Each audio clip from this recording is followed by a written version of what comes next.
कितनी बार ऐसा होता है ना कि हम कुछ बहुत ज़रूरी काम करने बैठते हैं और हमारा मन बस 10 मिनट में ही सोशल मीडिया की गलियों में भटकने लगता है।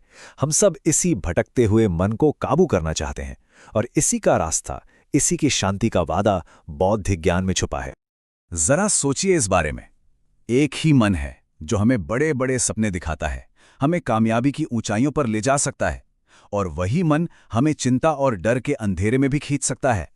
ये समझना कि हमारा मन दोनों काम कर सकता है, यही इस पर महारत हासिल करने की यात्रा का सबसे पहला और सबसे ज़रूरी कदम है। और सच तो ये है कि हम सब इन दोनों अवस्थाओं को हर दिन महसूस करते हैं। जब मन अशांत होता है तो ट्रैफिक में फंसना भी एक जंग जैसा लगता है, छोटी छोटी बातें पहाड़ बन जाती हैं। लेकिन जब मन शांत हो तो वही दुनिया, वही जिंदगी अचानक खूबसूरत और आसान लगने लगती है। तो असल में दांव पर हमारी खुशी और हमारी शांति है। तो चलिए सबसे पहले ये समझते हैं कि आखिर हमारा मन एक बैटलफील्ड, एक युद्ध क्षेत्र बन ही क्यों जाता है। ये कभी कभी हमारे ही खिलाफ काम करता हुआ क्यों महसूस होता है। ये सुनने में शायद थोड़ा अजीब लगे, पर यह एक सच्चाई है। हम में से ज्यादातर लोग एक तरह के ऑटो पायलट मोड पर जीते हैं, जहां हमारे विचार हमें चला रहे होते हैं, ना कि हम उन्हें। हम बस अपनी चिंताओं और इच्छाओं की लहरों में बहते रहते हैं, ये जाने बिना कि ये लहरें हमें कहाँ ले जा रही हैं। और यही वो सबसे ज़रूरी सवाल है जिसका जवाब हम आज ढूंढने निकले हैं। और अच्छी खबर यह है कि जवाब मौजूद है। तो चलिए अब समस्या से समाधान की तरफ बढ़ते हैं, उन पावरफुल टेक्निक्स की ओर जो हमें अपने मन का मालिक बना सकती हैं। तो सवाल यह है कि शुरुआत कहाँ से करें। और हैरानी की बात यह है कि मन को साधने का रास्ता हमारे शरीर से होकर गुजरता है। जी हाँ, मन और शरीर का कनेक्शन बहुत गहरा है। इसका प्रिंसिपल बड़ा सिंपल है लेकिन बहुत गहरा। जब हम घंटों एक जगह बैठकर सिर्फ सोचते रहते हैं या फोन चलाते हैं तो हमारा दिमाग विचारों के एक अंतहीन जाल में फंस जाता है।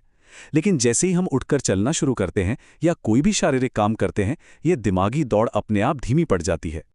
यहाँ देखिए अंतर कितना साफ है। बहुत ज़्यादा सोचने से जो दिमागी थकान होती है वो हमें अंदर से खोखला कर देती है, निराशा से भर देती है।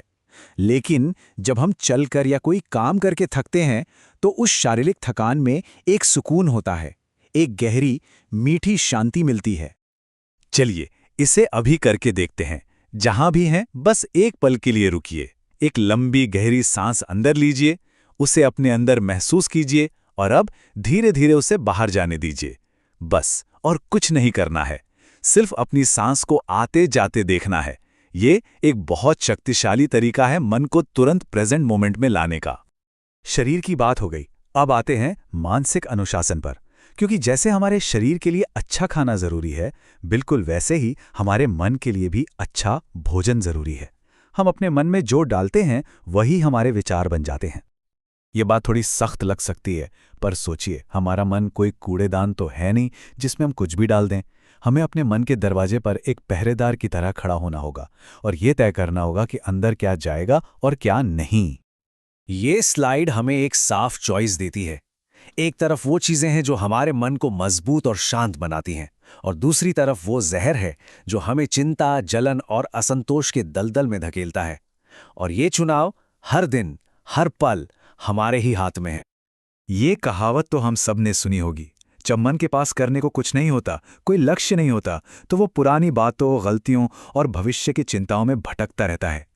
लेकिन जैसे ही हम उसे एक मकसद देते हैं, चाहे वो एक नई स्किल सीखना हो या बस आज का दिन बेहतर बनाना हो, तो उसकी सारी एनर्जी सही दिशा में लग जाती है।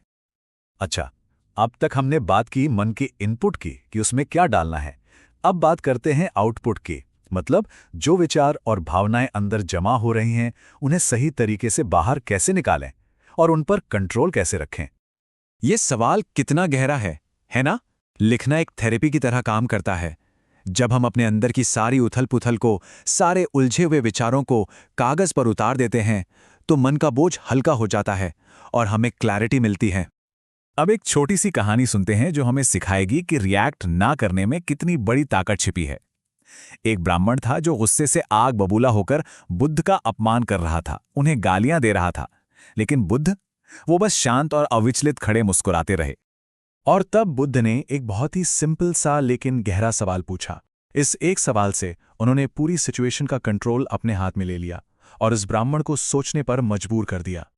और यही है इस कहानी का सबसे पावरफुल लेसन, ये हमें याद दिलाता है कि हमारे पास ये चॉइस है, ये आज़ादी है कि हम दूसरों की नेगेटिविटी, उनके गुस्से और उनके शब्दों को अपने अंदर आने दें या उन्हें विनम्रता से लौटा दें। और अब हम आते हैं इस पूरी चर्चा के सबसे गहरे, सबसे लिबरेटिंग कॉन्सेप्ट पर। ये समझना कि हम अपने विचार नहीं हैं, अपने आप को अपने विचारों की धारा से अलग करके देखने का अभ्यास। इस बात को समझने का सबसे खूबसूरत तरीका है ये एनालॉजी। सोचिए, विचार तो बस बादल हैं, आते हैं और चले जाते हैं, कभी काले कभी सफ़ेद, लेकिन हम वो आसमान हैं जो हमेशा वहीं रहता है, विशाल, स्थिर और शांत। बादल हम पर कोई असर नहीं डाल सकते। तो ये एक सवाल है जो हमें खुद से पूछना है, क्या मैं सच में वही हूं जो मेरा मन सोच रहा है? क्या मेरी पहचान मेरे मन में आने वाले हर एक अच्छे बुरे विचार से जुड़ी है? और जवाब है नहीं, मैं विचार नहीं हूं। मैं वो हूं जो विचार को देखता है, जो उसे ऑब्जर्व करता है। जब हम ये समझ जाते हैं तो हम उस विचार की लहर में डूबने के बजाय किनारे पर खड़े होकर उसे देख सकते हैं, और इसी में सच्ची शांति है। तो आखिर में ये पूरी यात्रा किस बारे में थी? ये थी मन के गुलाम होने से लेकर उसके मालिक बनने तक की। ये समझने की यात्रा कि हमारे मन का कंट्रोल किसी और के नहीं बल्कि हमारे ही हाथों में है। इस एक आखिरी सवाल के साथ आपको छोड़ता हूं। जरा सोचिए, ये सभी तरीके जो हमने आज जाने, चलना, सांस लेना, सही कंटेंट चुनना और विचारों को सिर्फ देखना, यही तो आपके मन का रिमोट कंट्रोल है। यह हमें याद दिलाता है कि हमारे पास अपनी अंदर की दुनिया को खुद आकार देने की ताकत है, और हम हर पल शांति, क्लैरिटी और खुशी को चुन सकते हैं।